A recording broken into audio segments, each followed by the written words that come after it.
ভারত বাংলাদেশ সীমান্তে কাঁটাতারের বেড়া নির্মাণ নিয়ে বড় সিদ্ধান্ত নিয়েছে পশ্চিমবঙ্গের নতুন সরকার।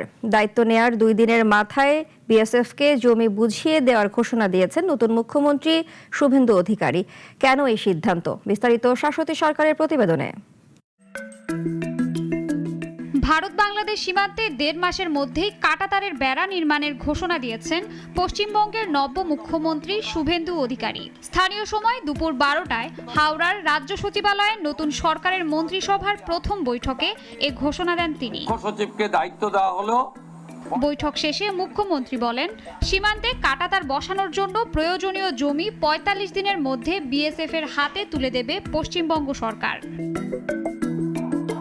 তিনি বলেন, রাজ্যের জনবিন্যাস বদলে গেছে।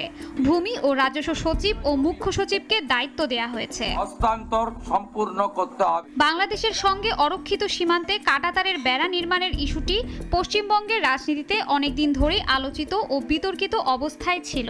এবার বিধানসভা নির্বাচনের প্রচারেও ইস্যুটি নিয়ে সরব ছিল বিজেপি।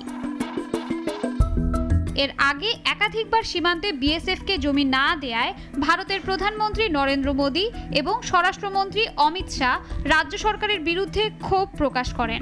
এবার পশ্চিমবঙ্গ ক্ষমতায় আসার পর মন্ত্রিসভার প্রথম বৈঠকেই এ বিষয়ে বড় সিদ্ধান্ত নেন বিজেপির এই মুখ্যমন্ত্রী। কি বলেছিলেন, এই কাজটা আজকে।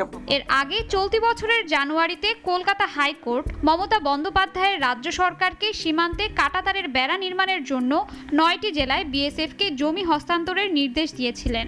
এজন্য 31 মার্চ পর্যন্ত সময়সীমা বেঁধে দিয়েছিলেন আদালত। শাশ্বতী সরকার, নাগরিক।